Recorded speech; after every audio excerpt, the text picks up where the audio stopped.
Together you're starting a journey of which the final destination is known. Till death do us part. But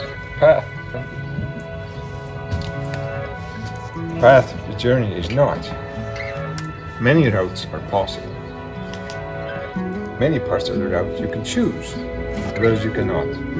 So there will be familiar neighborly streets. There will be paved highways, and also gravel roads with deep potholes. Dirt tracks, dead ends, but in the end, hopefully, pleasant country roads.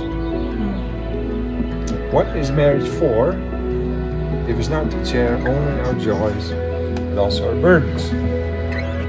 Mom and I love you much, both of you.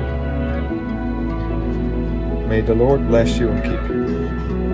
May the Lord make his face shine upon you and be gracious to you. May the Lord lift up his countenance upon you and give you peace. We're really happy, Jessie, that she has found you as her life partner, her husband, and her friend. You genuinely complement each other. I see that every time you're together. And may Jesus continue to be the center of your lives and be the third strand that you will recognize in this Bible verse that I will read. So the Bible verse is from Ecclesiastes 4, verse 12, and it says, "Though one may be overpowered, two can defend themselves. A cord of 3 strands is not quickly broken."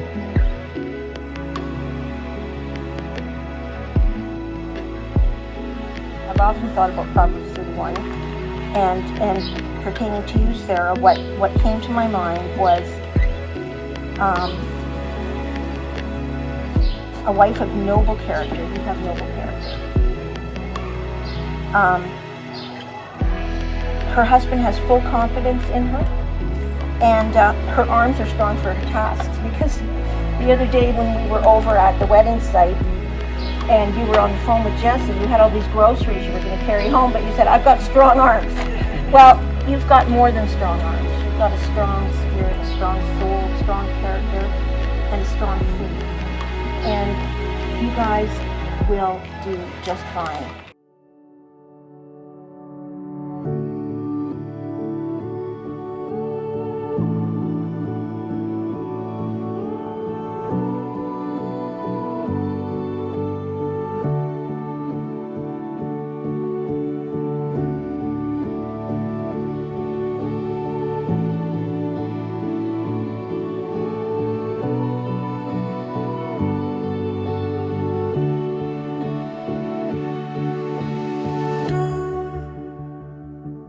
Tell me to calm down.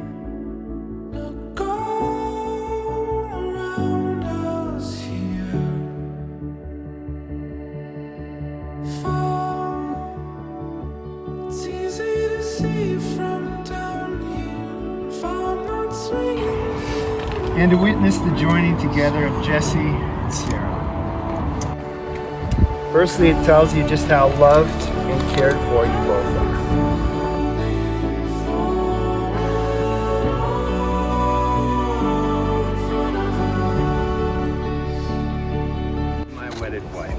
To be my wedded wife. To have and to hold. From this day forward. From this day forward. For better, for worse. For better, for worse. For richer, for poorer. For richer, for poorer. In sickness and in health. In sickness and in health. To love and to cherish. To love and to cherish. So I promise to be teachable and to continually learn humility. I promise to be vulnerable, keeping no part of me hidden from you, and trusting you with my secrets and weaknesses. I vow never to let my commitment to you today become wishful thinking from the past. We already have many differences, and we will grow in different ways in the years to come. But I am determined to always discover how our greatest differences can become our greatest strengths together. And I dedicate myself now to continual fascination with you and to always learn new ways to love you. I promise to trust that you love me when you're not around, and to be a force that empowers your destiny. I promise to trust your intentions and assume your integrity when I'm in doubt, to see the excellence in your character and your work.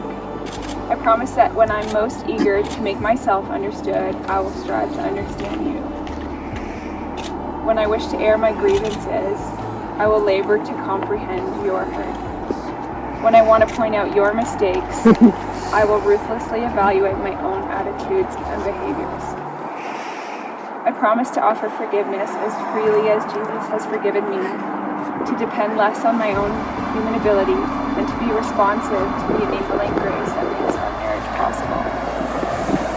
I recognize that keeping these vows will require self-sacrifice, dedication, and work. In painful and difficult seasons, I will make joy and laughter my constant companions. I promise to always be thankful for blessings already possessed, to celebrate the goodness of God, and to remember the privilege it is to call you my husband.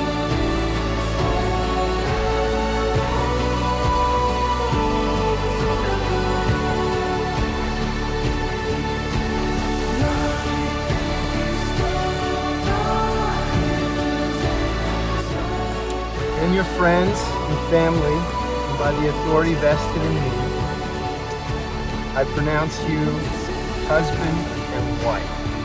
And do it well.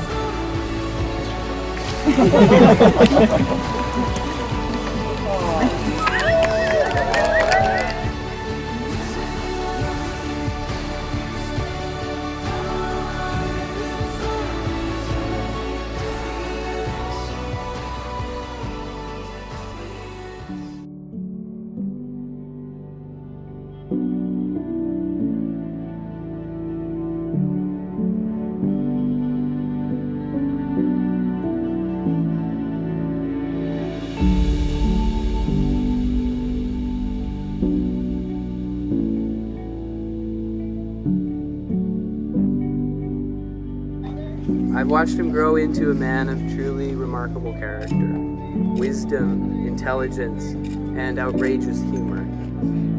To the point that I've often found myself looking up to him in so many ways. Even though it's often much more natural for the neck to be looking down on him. As different as Sara and Jesse are in several ways, I'm stunned at how strangely perfect they are for each other. Despite the fact that Sara keeps a more commendable sleep schedule, is smarter than Jesse, and quite possibly has an even better sense of humor, they do have a lot in common. They're both the absolute life of the party. They're both wildly creative. They're both the same kind of weird. They both care deeply and compassionately about the people around them. They both understand God's love for them, and they are both clearly, madly in love with each other. I know that years into the future, you will look back on this day not as a compromise or a plan B for the wedding you had in mind.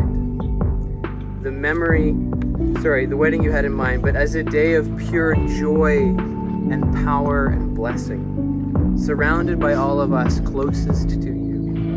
The memory that on this day, our hearts as much as yours were full and overflowing with life and hope and love. Ladies and gentlemen, please raise your glasses for one final toast to Jesse.